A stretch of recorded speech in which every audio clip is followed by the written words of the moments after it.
10 ans de guerre, 100 000 morts, une civilisation entière réduite en cendres, et tout ça pour ramener une femme qui était peut-être partie de son plein gré.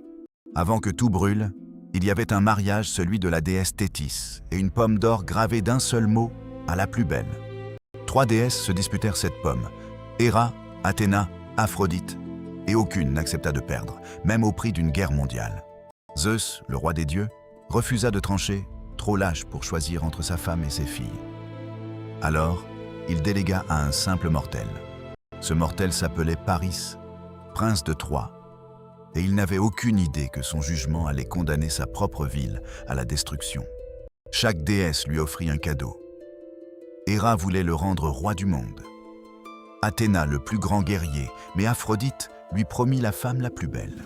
Paris choisit Aphrodite et avec elle, Hélène, la femme du roi Ménélas de Sparte, une femme qui appartenait déjà à quelqu'un d'autre. Hélène était déjà mariée.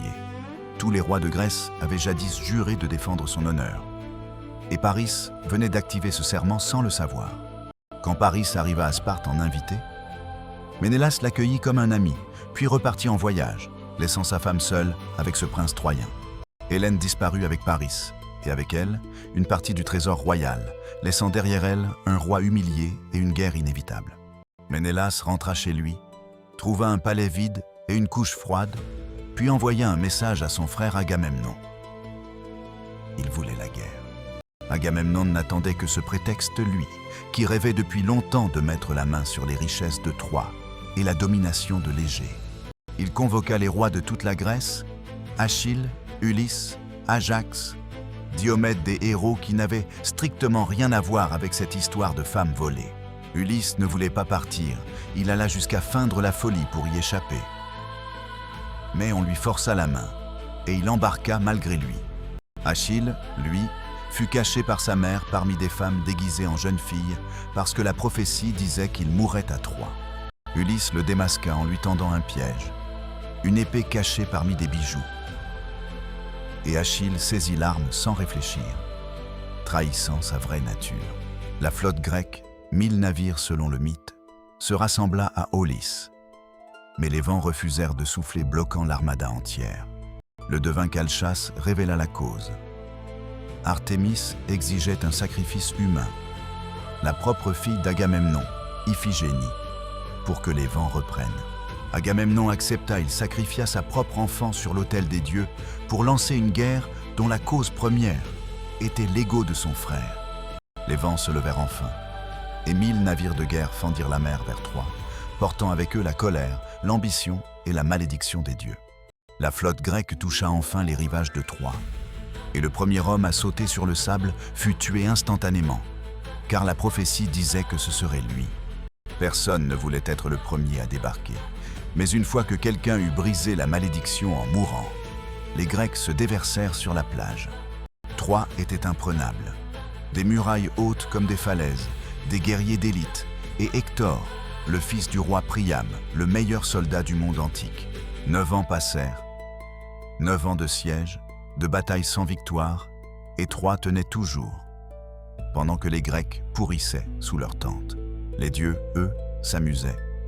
Héra et Athéna soutenaient les Grecs, Aphrodite et Arès aidaient les Troyens, et les hommes mouraient pour leur querelle divine. Achille était le plus grand guerrier grec, mais il refusa de combattre, furieux qu'Agamemnon lui ait volé sa captive, une femme nommée Briséis. Sans Achille, les Grecs reculèrent, Hector les tailladait en pièces, repoussant l'armada jusqu'à la mer, mettant le feu à leurs navires. Patrocle, le meilleur ami d'Achille, ne supporta plus de voir les Grecs massacrés, il supplia Achille de lui prêter son armure pour effrayer les Troyens. Le guerrier Achille accepta, et ce fut la pire décision de sa vie, car Patrocle, dans l'armure du héros, se crut invincible et fonça trop loin. Hector le reconnut, l'affronta, et le tua sans savoir qu'il venait de signer son propre arrêt de mort en réveillant la fureur d'Achille. Le cri d'Achille, quand il apprit la mort de Patrocle, fut si violent que les déesses de la mer l'entendirent depuis les profondeurs de l'océan. Sa mère Thétis, déesse de la mer, remonta des abysses pour le tenir dans ses bras, et elle savait déjà que si Achille se battait, il mourrait. Achille s'en fichait Il voulait venger Patrocle, quitte à mourir, et il demanda à sa mère une seule chose.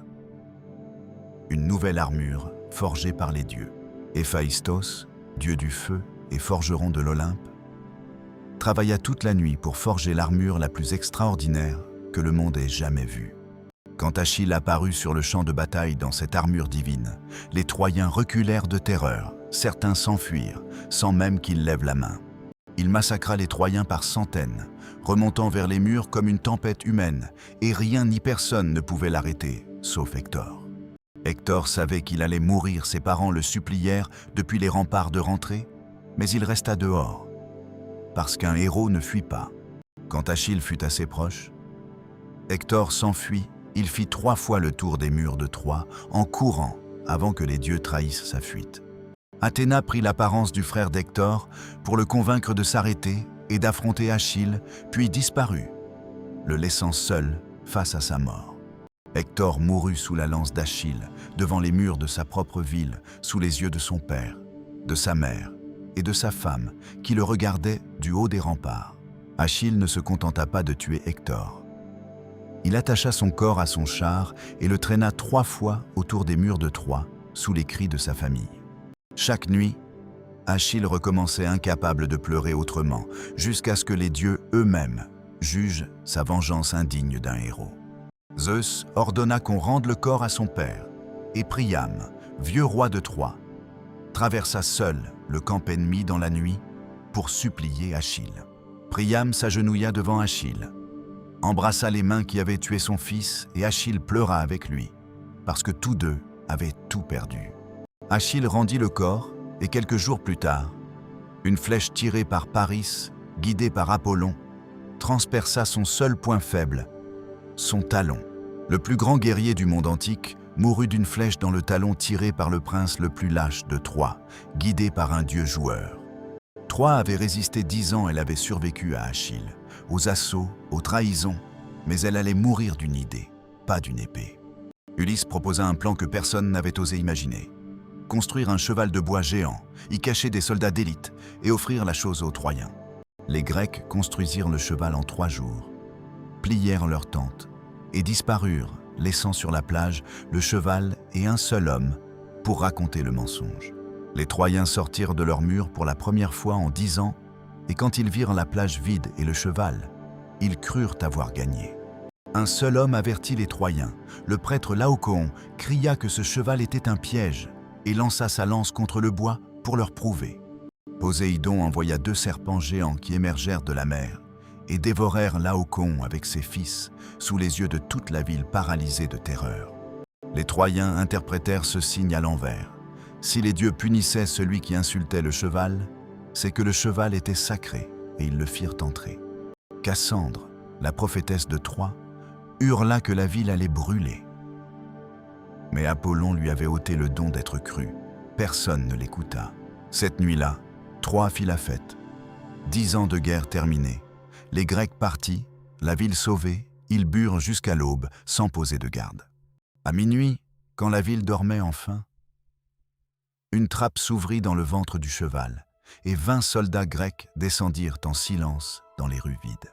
Ils ouvrirent les grandes portes de Troie de l'intérieur. Et toute la flotte grecque, cachée derrière l'île de Ténédos, revint en silence dans la nuit. Le massacre commença avant que quiconque à Troie ait eu le temps de comprendre. Les Grecs égorgeaient les hommes dans leur sommeil, maison par maison. Priam, le vieux roi, fut tué sur l'autel de son propre palais, et avec lui disparut la dernière dignité d'une guerre qui n'en avait jamais eu. Troie brûla toute la nuit. Ses tours s'effondrèrent une à une dans les flammes, et l'aube se leva sur un désert de cendres, là où une civilisation avait existé. Les vainqueurs grecs repartirent chargés de butin et d'esclaves. Mais les dieux, offensés par leur sacrilège, décidèrent qu'ils ne rentreraient pas facilement. Ajax le Petit avait violé Cassandre dans le temple d'Athéna, et la déesse, furieuse, déchaîna des tempêtes qui brisèrent la flotte grecque en 1000 morceaux. Agamemnon, le grand chef de guerre, rentra enfin chez lui à Mycène et fut assassiné dans son bain par sa propre femme qui ne lui avait pas pardonné Iphigénie. Ménélas récupéra Hélène et au lieu de la punir, il la regarda oublia sa colère et rentra chez lui avec elle comme si rien ne s'était passé. 10 ans de guerre, 100 000 morts, une civilisation rasée, et Ménélas rentra simplement chez lui avec la femme pour laquelle tout ça avait commencé. Ulysse erra 10 années de plus sur les mers, combattant cyclopes sorcières et tempêtes divines, juste pour rentrer dans une île que personne ne convoitait. Paris, celui qui avait tout déclenché, mourut lui aussi avant la chute de Troie, tué par une flèche, comme Achille, emporté par la guerre qu'il avait provoquée. Hélène, elle, survécut à tout, à la guerre, aux vainqueurs, aux dieux, et rentra à Sparte où elle vécut vieille et respectée jusqu'à sa mort paisible. Les dieux qui avaient tout orchestré reprirent leur vie sur l'Olympe. Banquets, intrigues, amour comme si 1 million de vies humaines ne valait pas une pensée. Ce qui resta de Troie fut recouvert par la terre, oublié pendant 3000 ans, jusqu'à ce qu'un homme obsessionnel décide de creuser et la retrouve vraiment. Heinrich Schliemann trouva Troie en 1868, prouvant que ce n'était pas un mythe et que les hommes s'étaient réellement massacrés pour une histoire de femmes et d'ego divin. Alors voilà ce qu'était la guerre de Troie. Une pomme lancée par une déesse jalouse, ramassée par des hommes trop orgueilleux pour la laisser par terre.